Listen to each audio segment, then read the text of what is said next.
로마서 13장 1절에서 7절까지의 말씀입니다. 각 사람은 위에 있는 권세들에게 복종하라. 권세는 하나님으로부터 나지 않음이 없나니 모든 권세는 다 하나님께서 정하신 바라. 그러므로 권세를 거스르는 자는 하나님의 명을 거스름이니 거스르는 자들은 심판을 자취하리라.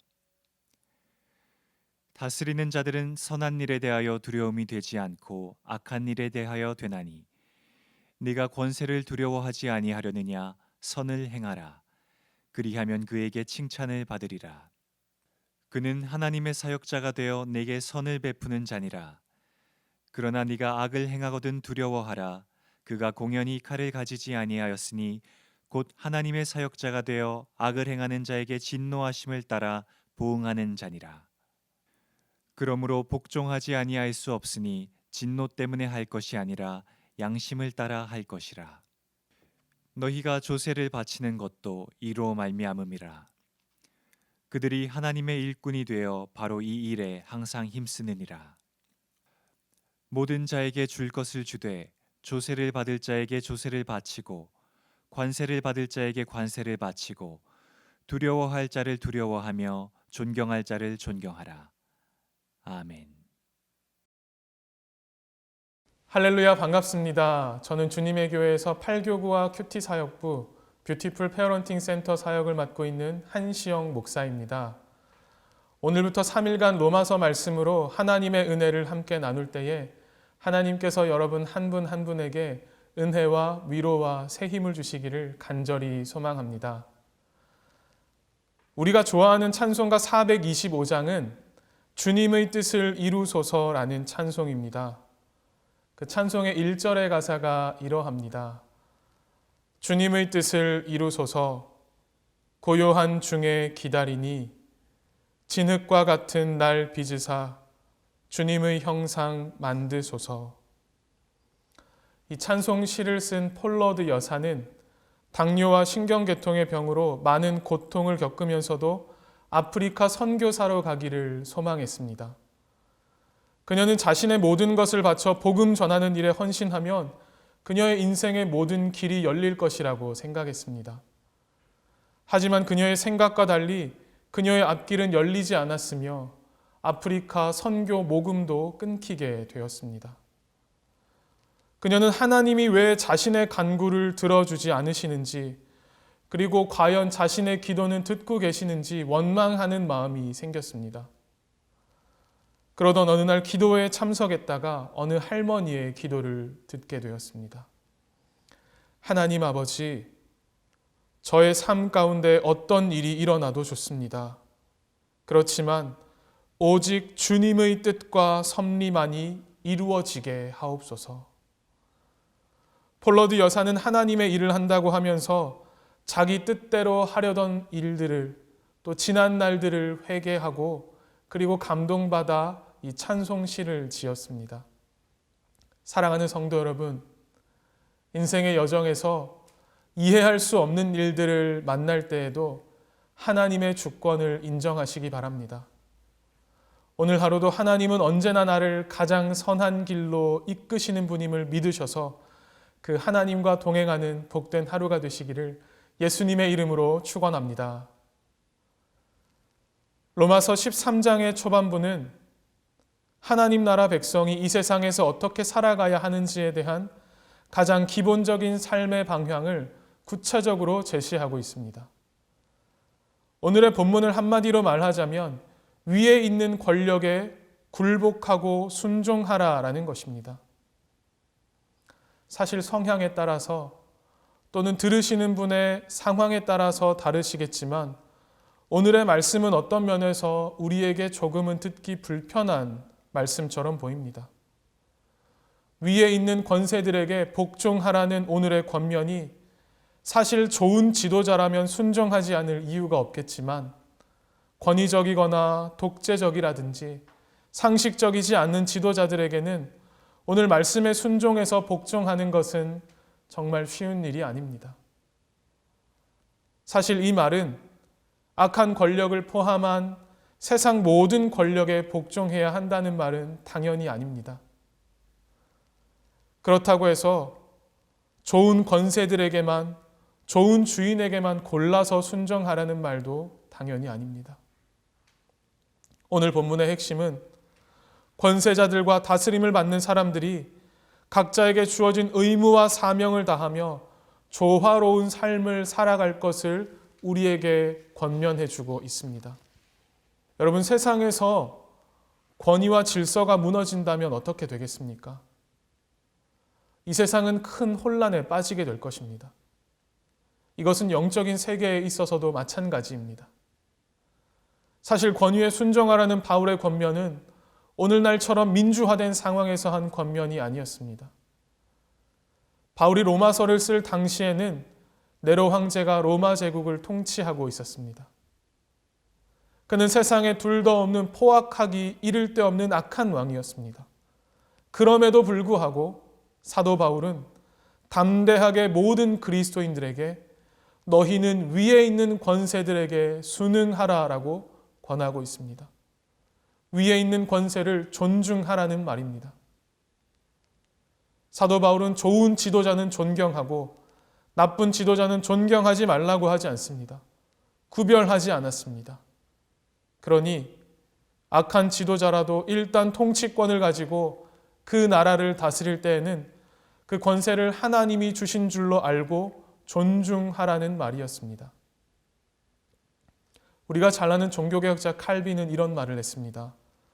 존경할 만한 일말의 가치도 없는 악랄한 사람이라도 공적인 권력을 장악하면 하나님이 주신 정의와 심판의 사자로서 갖는 그 찬란하고도 거룩한 권세가 그에게 들어간다. 그러므로 백성은 가장 훌륭한 왕에게 바치는 것과 똑같은 존경을 그에게도 바쳐야 한다. 우리가 잘 아는 예수님께서도 이와 관련된 중요한 사실을 말씀하셨습니다.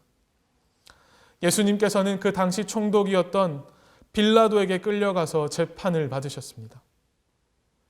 우리가 잘 아는 것처럼 사실 그 재판은 사람을 죽이려고 서둘러서 처리한 불법 재판이었습니다.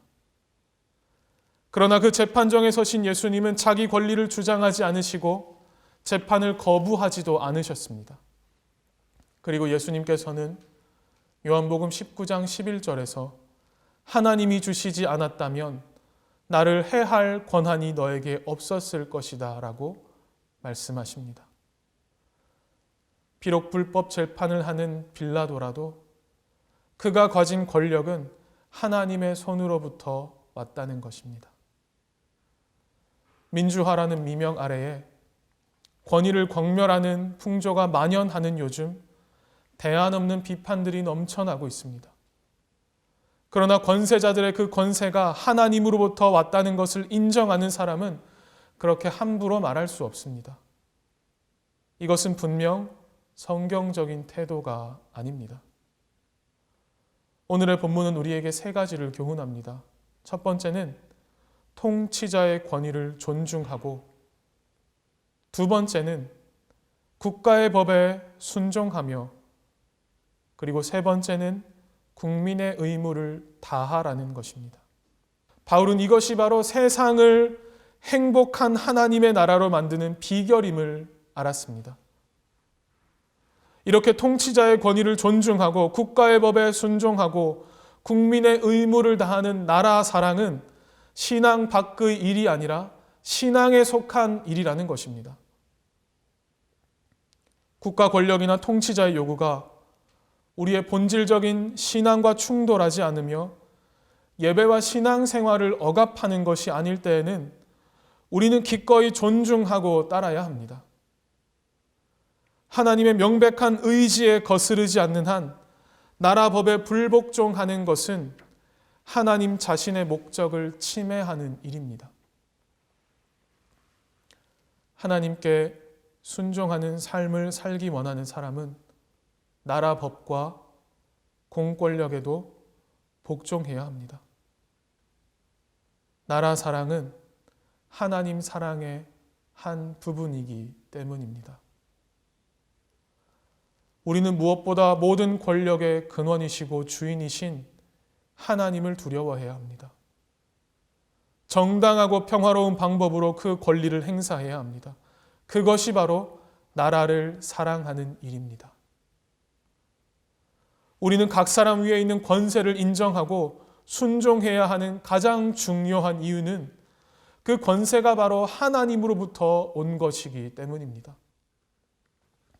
때로는 그 권위를 잘못 사용한 사람의 책임도 있지만 권위 자체는 분명 하나님이 주신 것입니다. 조직과 나라의 책임자를 주셨는데 오늘 성경은 그것이 하나님으로부터 왔다고 말하고 있습니다. 왜냐하면 하나님이 최종 권위자이기 때문입니다. 사단은 오늘 우리에게 두 가지 일을 합니다. 먼저는 권위를 가진 사람들을 유혹합니다. 너는 권력을 쓸 수 있고 너는 돈이 있지 않느냐? 이 권력으로 반은 나라를 위해서 사용하고 반은 너를 위해서 사용해라. 그리고 그 권력을 유지하는 데 집중하라며 아주 합리적으로 우리를 달콤하게 유혹합니다. 또 사단은 권위 밑에서 일하는 사람도 유혹합니다. 너는 바보냐? 왜 이렇게 당하기만 하느냐? 이것은 불합리하다.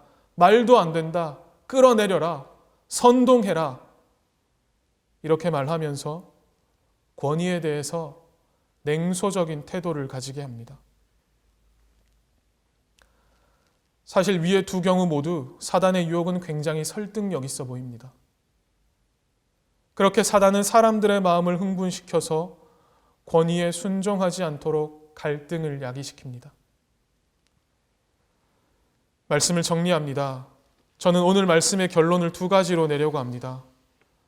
먼저 여러분 중에 권위를 사용하는 위치에 계신 분들에게 말하고 싶습니다. 사랑하는 성도 여러분, 여러분에게 권위를 하나님께서 주셨음을 기억하십시오. 하나님께서 여러분을 믿고 맡기셨음을 기억하시기 바랍니다. 그리고 이 권위를 반드시 선하게 사용하시기 바랍니다. 지배하는 권위가 아니라 섬기는 권위로, 소유하는 권위가 아니라 나누는 권위로 사용하시기 바랍니다. 그리고 권세자들을 도우시는 분들께 말씀드립니다. 혹시 여러분이 섬기시는 분들로 인해서 마음이 상하고 때로는 이해되지 않더라도 잘 도와주십시오. 순종하십시오. 비판하고 흠집내고 끌어내리려고 하지 마십시오. 그것은 여러분 자신을 죽이는 일입니다. 우리 그리스도인들은 하나님을 사랑하고 이웃을 사랑하며 또한 나라를 사랑해야 합니다. 나라를 사랑하는 것은 신앙 밖의 일이 아니라 바로 신앙에 속한 일입니다.